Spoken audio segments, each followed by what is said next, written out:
Hey hi, నన్ను వెంటాడే రాక్షస ప్రేమ episode 14 ఏంటో ఇప్పుడు చూద్దాము. ఇక లేట్ చేయకుండా స్టోరీలోకి వెళ్దాం. బిందు నరేష్ వైపు బాధగా చూస్తూ ఆయన చేయి పట్టుకొని బెడ్ మీద కూర్చొని వర్ష వైపు చూస్తూ ఉంటుంది. వర్ష ఏడుపు ఆపుకుంటూ ఉందని, అదురుతూ ఉన్న పెదాలు, ఎర్రగా కందిపోయిన ముక్కు, మొహం చెప్పడంతో కష్టంగా తన బాధని కంట్రోల్ చేసుకొని అంకుల్ అంటూ ఆప్యాయంగా పలకరిస్తుంది. నరేష్ భారంగా కళ్ళు తెరిచి బిందు వైపు చూసి చిన్నగా నవ్వుతూ ఎలా ఉన్నావు బిందు అంటూ లో వాయిస్తో అడుగుతాడు. అది నేను అడగాలి అంకుల్, అసలు ఏమైంది? ఈ దెబ్బలేంటి? మీరు ఇలా బెడ్ మీద హాస్పిటలైజ్ అవ్వడం ఏంటి? మీరు రోడ్ మీద నడుస్తూ వెళ్తున్నప్పుడు ఎంత కేర్ఫుల్గా ఉంటారో నాకు తెలుసు. అలాంటిది మీరు ఇలా అంటూ ఇక మాట్లాడలేక ఏడ్చేస్తూ ఉంటుంది. బిందు, నువ్వు కూడా వర్షాలాగా ఇలా ఏడిస్తే ఎలా చెప్పు? ఇవి చిన్న దెబ్బలే కదా, ఏడవ్వాకురా. మనం ఎంత జాగ్రత్తగా ఉన్నా ఇలా అప్పుడప్పుడు జరుగుతూ ఉంటాయి. అది మన టైం అంతే. దీనికి ఇంత డల్ అయిపోతే ఎలా చెప్పు? ఏడవ్వాకురా. బిందు కళ్ళు తుడుచుకొని మీరు త్వరలోనే నార్మల్ అయ్యి నన్ను వర్షాని ముందులాగా కేర్ చేస్తారు అంకుల్ అని చెప్పి చిన్నగా నవ్వగానే నరేష్ కూడా చిన్నగా నవ్వి ఊరుకుంటాడు. మీరు ఎక్కువ మాట్లాడకండి అంకుల్, రెస్ట్ తీసుకోండి. ఆంటీ వర్షాన్ని నేను జాగ్రత్తగా చూసుకుంటాను అంటూ గోకుల్ చెప్పగానే సరే అన్నట్టు తలూపి అప్పుడే వరుణ్ వైపు చూస్తూ ఎవరి అబ్బాయి, ఎప్పుడూ చూడలేదు అంటూ గోకుల్ని అడుగుతాడు నరేష్. వరుణ్ నరేష్ వైపు చూస్తూ నీకు కాబోయే అల్లుణ్ణి మామ. వరుణ్ చెప్పింది సరిగ్గా వినపడిని నరేష్ ఏంటి అంటూ కాస్త గట్టిగానే అడుగుతాడు. వర్ష వరుణ్ వైపు కోపంగా చూస్తూ అది డాడ్, తన పేరు వరుణ్, మా క్లాస్మేట్, గోకుల్ బెస్ట్ ఫ్రెండ్ అంటూ రాని నవ్వు అప్పు తెచ్చుకొని మరీ నవ్వుతూ చెప్తుంది. హో అలాగా అంటూ వరుణ్ వైపు చూసి చిన్నగా నవ్వి చూపును మళ్ళీ బిందు వైపు తిప్పి మీరు ఇప్పటికైనా చిన్నపిల్లలాగా కొట్టుకోవడం ఆపేసేయండి బిందు. వర్ష మెడ మీద ఇంకా నువ్వు పట్టుకున్న గుర్తులు పోలేదు. ఇద్దరు నవ్వుతూ ఉండాలి కానీ ఇలా కొట్టుకుంటూ కాదు అని చెప్పి కళ్ళు మూసుకొని నిద్రపోతాడు. అక్కడ ఉన్న అందరికీ అర్థమవుతుంది నరేష్ ఎవరి గురించి చెప్పాడు. అలాగే వర్ష ఆ గుర్తుల్ని బిందువి అని చెప్పింది అని అర్థం చేసుకొని వరుణ్ వైపు కోపంగా చూస్తూ ఉన్నారు. వర్ష వరుణ్ వైపు కోపంగా చూస్తూ తన చేయి పట్టుకొని ఆ రూమ్ బయటకు తీసుకుని వెళ్తుంది. రూమ్ బయట ఉన్న మాధవి మెడిసిన్స్ తీసుకురావడానికి ఫార్మసీకి వెళ్ళింది అని నర్సు చెప్పడంతో అదే ఫ్లోర్లో ఖాళీగా ఉన్న రూమ్లోకి వరుణ్ని లాక్కెళ్తుంది. వెనక్కి ఏం జరుగుతుందో అని ముగ్గురు వెళ్తారు. వరుణ్ని రూమ్లోకి వెళ్ళి చెయ్యి వదులుతూ అనుకోకుండా చేతి వైపు చూస్తుంది వర్ష. అది గాజు ముక్కతో రాశాడు అని అర్థం చేసుకునే వరుణ్ వైపు కోపంగా చూస్తూ లాగి పెట్టి కొట్టి ఛీ, నువ్వు మారవా? నువ్వంటే ఇష్టం లేదు అంటూ ఉన్నా ఏంటి ఈ పిచ్చి పని అంటూ వరుణ్ చేతి వైపు చూపిస్తూ అడుగుతుంది. నీ మీద నాకున్న ప్రేమ వర్షు, నువ్వు అవునన్నా కాదన్నా అది నిజం. నువ్వు చచ్చే వరకు ప్రేమిస్తూనే ఉంటాను. నువ్వు నా దానివి, నేను నీ వాడిని, ఇది ఫిక్స్. వరుణ్ చేతిని విసిరికొట్టి ఏంటి ఫిక్స్? ఏంటి ప్రేమ? నీది ప్రేమ? చెప్పు, నీది ప్రేమ? దీన్ని ప్రేమ అని ఎవరు అనరు, దీన్ని శాడిజం అంటారు. నువ్వు మాత్రమే ఇష్టపడితే చాలదు, నేను కూడా నిన్ను ఇష్టపడాలి, అప్పుడు దాన్ని ప్రేమ అంటారు, అర్థమవుతుందా? కానీ ఇక్కడ నువ్వు మాత్రమే ఇష్టపడుతున్నావు, నేను ఇష్టం లేదు అంటున్నాను, వినిపించుకోవా? వరుణ్ తన వైపే నవ్వుతూ చూస్తూ ఉండడంతో వర్షకి ఒళ్ళు మండి కోపంగా చూస్తూ ఇక్కడ నేను ఇంత సీరియస్గా మాట్లాడుతూ ఉంటే నీకు నవ్వెలా వస్తుంది వరుణ్? వరుణ్ వర్ష రెండు చేతులు పట్టుకోగానే వర్ష విడిపించుకోవడానికి ఎంత ట్రై చేస్తూ ఉన్నా తన పట్టి ముందు వర్ష ప్రయత్నం విఫలమయ్యి వరుణ్ వైపు చంపేసేలాగా చూస్తూ ఉంటే వరుణ్ వర్ష కళ్ళల్లోకి సూటిగా చూస్తూ వర్షు, ఒంటరిగా వెళ్తున్న నా జీవితంలోకి తోడుగా నువ్వు వచ్చావు. చీకటిగా ఉన్న నా ప్రపంచంలోకి వచ్చి వెలుగుని నింపావు. అన్నీ తెలుసు అనుకునే నాకు ఎన్నో తెలియని అనుభూతుల్ని పరిచయం చేశావు. ఎదురు చూపంటేనే తెలియని నాకు నీ కోసం, నీ ప్రేమ కోసం ఎన్ని జన్మలైనా ఎదురు చూసేలాగా చేశావు. సొసైటీలో డబ్బు, స్టేటస్ గొప్ప అనుకునే నాకు స్నేహం, ప్రేమ గొప్ప అని తెలిసేలాగా చేశావు. ఇద్దరు మనుషులు కలిస్తేనే బంధం అనుకున్నాను కానీ రెండు మనసులు కలిస్తేనే బంధం అవుతుంది అని నీ వల్లే తెలిసింది. అందుకే నీ మనసులో స్థానం కోసం ఎన్ని రోజులైనా ఎదురు చూస్తూ ఉంటాను. నేను తలుచుకుంటే నేను ఎప్పుడో నా దాన్ని చేసుకునేవాణ్ణి, కానీ నాకు అలా ఇష్టం లేదు. నీ మనసులో నాకు స్థానం కావాలి. నువ్వు నన్ను మనస్ఫూర్తిగా ఇష్టపడాలి. అప్పుడే మనది నిజమైన బంధం అవుతుంది. అందుకోసం రోజులు కాదు, ఎన్ని నెలలైనా ఎదురు చూస్తూ ఉంటాను. వర్ష వరుణ్ నుండి తన 2 చేతులు విడిపించుకొని, అది ఈ జన్మకి జరగదు, ఇంకోసారి అల్లుడు గిల్లుడు అంటూ వాగినా నిన్ను మళ్ళీ హాస్పిటల్లో చూసిన పోలీస్ కంప్లైంట్ ఇవ్వాల్సి ఉంటుంది, జాగ్రత్త అంటూ అక్కడి నుండి రుసరుసలాడుతూ నరేష్ రూమ్ వైపు వెళ్తుంది వర్ష. వెనకే వీళ్ళ గొడవ చూసి నిష్టూరిచ్చి గోకుల్ బిందు తల బాదుకొని వెళ్తారు. మహేష్ కూడా వెళ్తూ ఉండగా తన కాలర్ పట్టుకొని వెనక్కి లాగుతూ, ఏంట్రా బావా నన్ను చూసి అలా టెన్షన్ పడుతున్నా, ఏమైంది అంటూ మహేష్ భుజం చుట్టూ చేతులు వేసి మహేష్ వైపు చూస్తూ అడుగుతాడు వరుణ్. నేనా టెన్షన్ పడుతున్నానా? అదేం లేదు వరుణ్, నేనెందుకు టెన్షన్ పడతాను, అదేం లేదు, ఏం లేదు వరుణ్. నీ తడబాటే చెప్తుందిలే కానీ ఏంటి టెన్షన్తో మొహం మొత్తం చెమటతో తడిచిపోయింది, ఏంటి మ్యాటర్, ముందిలా వచ్చి కూర్చో అంటూ అక్కడే ఉన్న బెడ్ మీద కూర్చోబెట్టి తన దగ్గరున్న హ్యాండ్ కీతో మహేష్ నుదుటిన పడిన చెమట తుడిచి తన మొహంలోకి చూస్తూ, ఏంటి మహేష్, నేను మీ బాబాయిని చూసి నవ్వడం చూసి షాక్ అయ్యావా? మహేష్ భయపడుతూ వరుణ్ వైపు చూసి, ఆ యాక్సిడెంట్ చేసింది నువ్వే అని నా డౌట్, కానీ నిన్ను అడిగే అంత ధైర్యం లేదు. బాబాయ్ ఏం చేశాడని నీ పైశాచికం ఆయన మీద చూపించావు వరుణ్ అంటూ మనసులోనే అనుకుంటూ ఉంటాడు. మహేష్ పక్కనే తన కాలు పెట్టి, అడిగితే మాట్లాడవేంట్రా, చెప్పు, షాక్ అయ్యావా? నువ్వు నన్ను చూడ్డం నేను చూశాను.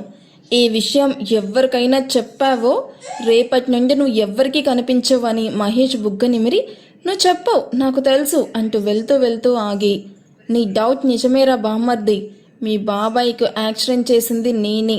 ఎందుకో తెలుసా, మీ బాబాయ్ నా వర్షు చేపట్టుకున్నాడు, నేను తప్ప ఎవ్వరు వర్షుని టచ్ చేసినా ఇదే గతి అంటూ గాగుల్స్ కళ్ళకి పెట్టుకుని యాటిట్యూడ్గా వాక్ చేస్తూ అక్కడి నుండి వెళ్ళిపోతాడు. అది చూసిన మహేష్ పక్కనే ఉన్న వాటర్ బాటిల్ అందుకుని మొత్తం తల మీద పోసుకొని, ఇదేం శాడిస్ట్ ప్రేమరా బాబు, పాపం వర్ష అంటూ వరుణ్ వెళ్ళిన వైపే భయంగా చూస్తూ కూర్చున్నాడు. వర్ష నరేష్ రూమ్ దగ్గరికి వెళ్ళేసరికి మాధవి డాక్టర్తో మాట్లాడుతూ కనిపిస్తుంది. వర్ష అక్కడికి వెళ్ళి డాక్టర్తో మాట్లాడి 1 వీక్లో డిశ్చార్జ్ చేస్తామని చెప్పగానే మెడిసిన్స్ ఏ టైంకి వాడాలో చెప్పి మరోసారి నరేష్ని చెక్ చేసి అక్కడి నుండి వెళ్తూ హాస్పిటల్కి అయిన బిల్ ఆఫ్ ఇవాళ పే చేయండి, మిగిలిన ఆఫ్ డిశ్చార్జ్ అయ్యేటప్పుడు పే చేయాలి, మీరు రిక్వెస్ట్ చేస్తూ ఉంటే అమౌంట్ పే చేయకముందే ట్రీట్మెంట్ చేశాను, బట్ మాకంటూ కొన్ని రూల్స్ ఉన్నాయి, ఇదేం నా ఓన్ హాస్పిటల్ కాదు కదా, so we have to follow the rules అని చిన్నగా నవ్వి నర్స్ బిల్ తెచ్చివ్వండి అని చెప్పి మరో పేషెంట్ని చూడ్డానికి వెళ్ళిపోతాడు డాక్టర్. నర్స్ ఇచ్చిన బిల్ పేపర్ ఒకసారి చూసి, అమ్మా నేను వెళ్ళి బిల్ పే చేసి వస్తాను, నువ్వు ఇక్కడే కూర్చో అంటూ, గోకుల్ బిల్ పే చేస్తాను అని ఎంత చెప్పినా మా నాన్న బిల్ నేనే పే చేయగలను అంటూ వరుణ్ మీద కోపం గోకుల్ మీద చూపించి రిసెప్షన్ వైపు వెళ్తుంది. గోకుల్ ఫీల్ అవ్వడం చూసిన బిందు గోకుల్ భుజం మీద చేయి వేసి తన చేతిని ప్రెస్ చేస్తూ, ఫీల్ అవ్వకురా, అది వరుణ్ మీద కోపం అంతే, నువ్వు వరుణ్ ఫ్రెండ్ అని నీ హెల్ప్ తీసుకోవడం కూడా ఇష్టం లేక అలా అంది, నువ్వేం బాధపడకు, త్వరలోనే అన్నీ సర్దుకుంటాయి. ఏం సర్దుకుంటాయో ఏంటో, వీళ్ళిద్దరి మధ్య మనం నలిగిపోతున్నాము. వాడు ఎంత చెప్పినా వర్ష మీద ప్రేమని తగ్గించుకోవడానికి ట్రై చేయడు. వర్ష వాడిని లవ్ చేయడానికి కాదు కదా, మాట్లాడడానికి కూడా ఇష్టపడట్లేదు. తూర్పు పడమరలా ఉన్న వీళ్ళు ఎప్పటికి కలవాలి, కథ ఎప్పుడు సుఖాంతం అవ్వాలి? ఇప్పుడే కదరా కథ మొదలయ్యింది, సుఖాంతం అవ్వడానికి సమయం పడుతుంది, కానీ ఆంటీ వచ్చినప్పటి నుండి ఏడుస్తూనే ఉంది, వెళ్ళి ఆంటీ కోసం క్యాంటీన్లో కూల్ డ్రింక్ తీసుకురా, అలాగే వర్షకి కూడా అంటూ మాధవి వైపు వెళ్ళి పక్కనే కూర్చొని మాటలతో డైవర్ట్ చేస్తూ ఉంటుంది బిందు. గోకుల్ వాళ్ళ వైపు చూసి వరుణ్ మహేష్ కోసం చూస్తాడు. వాళ్ళు ఎక్కడా కనిపించకపోవడంతో ఎట్టెళ్ళుంటారు ఈ బావా బామ్మర్ది, హఫ్, వీడు ఎవరి ఊహకి అందడు, మహేష్ ఏదైనా వర్క్ ఉండి బయటకు వెళ్ళుంటాడులే అనుకొని మాధవికి ఏమైనా తినడానికి అండ్ డ్రింక్స్ తీసుకుని రావడానికి క్యాంటీన్ వైపు వెళ్తాడు గోకుల్. వర్ష రిసెప్షన్లోకి వెళ్ళి బిల్ పే చేస్తూ, ఎక్స్క్యూజ్ మీ, మా డాడీ బిల్ క్లియర్ చేస్తున్నా అంటూ క్యాష్ ఇస్తూ ఉండగా, నో మామ్ ఆల్రెడీ పెయిడ్ అంటూ చెప్పగానే, వాట్, పే చేశారా, ఎవరు అంటూ రిసెప్షన్లో కూర్చొనున్న అబ్బాయి వైపు క్వశ్చన్ మార్క్ ఫేస్తో చూస్తుంది. Don't know ma'am, patient name చెప్పి 1 lakh పే చేశారు, అమౌంట్ ఇంకా ఎక్కువైతే ఆయన నెంబర్కి కాల్ చేయమని చెప్పారు అంటూ ఒక స్లిప్ ఇవ్వగానే అది చూసిన వర్షకి ఈజీగా అర్థమవుతుంది అది వరుణ్ నెంబర్ అని. ఆ స్లిప్ వైపు అసహనంగా చూస్తూ వరుణ్కి ఎంత చెప్పినా ఎందుకు అర్థం కావట్లేదు అనుకుంటూ హాస్పిటల్ బయటకి నడుస్తుంది.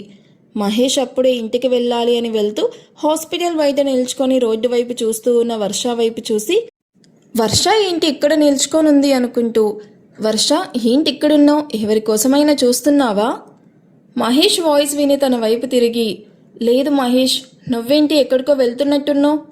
హా వర్ష, ఇంటికి వెళ్ళి మీకోసం డిన్నర్ తీసుకుని వద్దామని వెళ్తున్నాను. ఇట్స్ ఆల్రెడీ 8 కదా, డిన్నర్ ఇక్కడే తీసుకుని వస్తాను, నువ్వు వెళ్ళి అమ్మ దగ్గరే ఉండు. అది తర్వాత, నీకు బైక్ ఉంది కదా, ముందు పద, బైక్ తీ, మనం ఒక చోటకి వెళ్ళాలి. మహేష్ వర్ష వైపు చూస్తూ సరే పద అంటూ సెల్లార్లో ఉన్న తన బైక్ తీసుకుని వచ్చి వర్ష ముందు ఆపి, ఇంతకీ ఎక్కడికి వెళ్ళాలి వర్ష, ఇంత అర్జెంటుగా అంటూ బైక్ స్టార్ట్ చేసి తన వైపు చూస్తాడు. వరుణ్ వాళ్ళ ఇంటి వైపు వెళ్ళు అంటూ బైక్ సీట్లో కూర్చుంటూ ఉండగా, వాట్ అంటూ అరిచి తన బైక్ దిగి స్టాండ్ వేసి షాక్ అయ్యి, వరుణ వాళ్ళ ఇంటికి ఇప్పుడెందుకు, ఇందాకే కదా వార్నింగ్ ఇచ్చావు, ఇక నీ జోలికి రాళ్లే వర్ష, మళ్ళీ ఇంటికి వెళ్ళి వార్నింగ్ ఇవ్వడం ఎందుకు అంటూ భయం గొంతులో దాచేసి ధైర్యంగా మాట్లాడుతూ ఉన్నట్టు కవర్ చేస్తూ మాట్లాడతాడు. లేదు మహేష్, చెప్పి అరగంట కూడా అవ్వలేదు, డాడీ హాస్పిటల్ బిల్ క్లియర్ చేశాడు. వరుణ్ డబ్బు తీసుకోవడం నాకు ఏమాత్రం ఇష్టం లేదు, అందుకే వాడి ఇచ్చిన 1 lakh రూపీ వాడి మొహం మీద కొడతాను. ఇదిగో అమౌంట్ కూడా తీసుకొచ్చాను, ముందు నన్ను అక్కడికి తీసుకెళ్ళు. ఒకసారి ఆలోచించు వర్ష, ఇప్పుడు అక్కడికి వెళ్ళడం అంత అవసరమా? హబ్బా మహేష్, వెళ్ళాలంటుంటే అవసరమా అంటావేంటి? అవసరమే, నువ్వేం కంగారు పడుకో, వాడితో నేను మాట్లాడతాను, జస్ట్ నువ్వు నన్ను అక్కడికి తీసుకెళ్ళు చాలు. నీకేం తెలుసు వర్ష నా బాధ, నిన్ను బైక్లో కూర్చోపెట్టుకున్నానని తెలిస్తే నా చేతులు విరిచి నా బైక్ తగలపెట్టడం కన్ఫర్మ్. అమ్మో, ఇందాకే వార్నింగ్ ఇచ్చాడు, నేను అంత రిస్క్ చేయలేను. ఇంత పిరికి వెదవవి, నాకు అన్నయ్యగా ఎలా పుట్టేవరా అని తిట్టి ఆటో ఎక్కి వరుణ్ ఇంటి అడ్రస్ చెప్తుంది వర్ష. నీకు వాడి గురించి తెలియక అప్పుడే నేను ఆలోచిస్తూ ఉన్నాను. వాట్? నథింగ్. సర్లే పద అంటూ బైక్ టచ్ చేస్తూ ఉండగా వర్ష తన బైక్ టచ్ చేయకుండా ఆపి, వర్ష, నువ్వు నా బైక్ ఎక్కావని తెలిస్తే నన్ను నా బైక్ని నువ్వు మళ్ళీ చూడలేవు, దయచేసి అర్థం చేసుకో. మహేష్, అనవసరంగా ఎక్కువ ఇమాజిన్ చేసుకోకు, వరుణ్ మరీ అంత క్రూయల్ కాదు, బయట వాళ్ళ విషయంలో అలా బిహేవ్ చేస్తాడు, కానీ నువ్వు నాకు అన్నయ్య అవుతావని నీతో అలా బిహేవ్ చెయ్యడు. నువ్వేం టెన్షన్ అవ్వకు, పద వెళ్దాం. వరుణ్ గురించి చాలా మంచి ఇంప్రెషన్ ఉంది నీకు. వాడు నీ హ్యాండ్ పట్టుకున్నాడని మీ నాన్నకి కాలు చెయ్యి విరిచేసి బెడ్ మీద పడేలా చేశాడు. నేను లెక్క వాడికి, అయినా వాడే యాక్సిడెంట్ చేసి వాడే డబ్బులు కట్టడం ఏంటో. ఇలాంటి ప్రేమ never before ever after. Mahesh, ఏంటి నువ్వు మూవీ చూస్తున్నప్పుడు వచ్చే యాడ్ లాగా అలా అయిపోతున్నావు? సరే ముందు పద, మళ్ళీ వచ్చేసరికి చాలా లేట్ అయిపోతుంది. లేదు వర్ష, నాకు నా లైఫ్ మీద చాలా హోప్స్ ఉన్నాయి, రిస్క్ ఎందుకు, నువ్వు ఆటోలో వెళ్ళు, నేను నిన్ను ఫాలో అవుతాను అంటూ అటుగా వెళ్తున్న ఆటోని ఆపి వర్ష వైపు చూస్తాడు. ఇంత పిరికి వెదవవి, నాకు అన్నయ్యగా ఎలా పుట్టావురా అని తిట్టి ఆటో ఎక్కి వరుణ్ ఇంటి అడ్రస్ చెప్తుంది వర్ష. నీకు వాడి గురించి తెలిసాక అప్పుడు ఇదే మాట చెప్పు అనుకుంటూ వెళ్తూ ఉన్న ఆటోని ఫాలో చేస్తాడు మహేష్. వరుణ్ ఇంటికి రీచ్ అవ్వగానే ఆటో దిగి, ఇక్కడే వెయిట్ చెయ్యి, ఇప్పుడే వస్తాను అంటూ మహేష్ వైపు చూడగానే మహేష్ బైక్ పార్క్ చేసి వర్ష పక్కనే నిల్చుకోగానే ఇద్దరు ఇంటి లోపలికి వెళ్తారు. బైక్ డ్రైవ్ చేయడంతో హ్యాండ్కి ఫస్ట్ ఎయిడ్ చేస్తూ ఉన్న వరుణ్ని చూసి వరుణ్ అంటూ గట్టిగా పిలిచి వరుణ్ వైపు వెళ్తుంది. వరుణ్ వర్ష వాయిస్ విని ఫస్ట్ ఎయిడ్ చేసేవాడు కాస్త ఆగి వర్ష వైపు చూసి వర్ష అంటూ నవ్వుతూ ఎదురు వెళ్తాడు.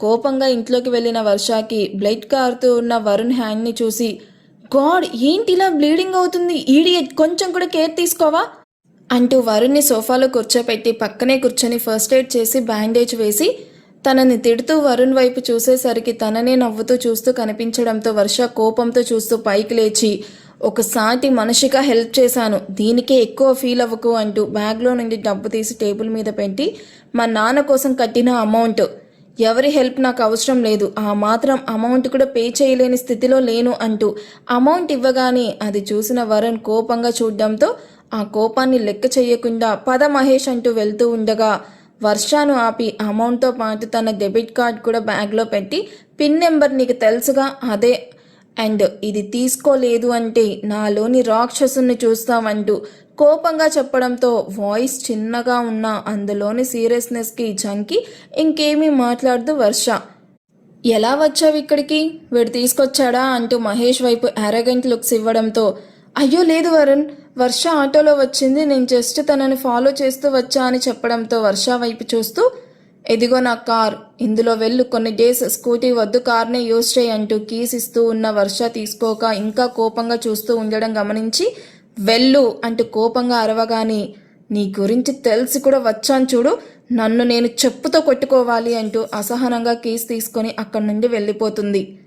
వర్ష వెళ్ళిపోయాక వర్ష వచ్చిన ఆటోని తగలబెట్టి పనిలో పనిగా డ్రైవర్ను ఇష్టం వచ్చినట్టు కొట్టి ట్రీట్మెంట్కి కూడా డబ్బులు ఇచ్చి వేరే ఆటో కొనుక్కో, ఇంకోసారి వర్షను ఆటోలో ఎక్కించుకున్నావో ఈసారి కాలో చెయ్యో విరగడం ఖాయం అంటూ ఇంట్లోకి వెళ్ళిపోతాడు.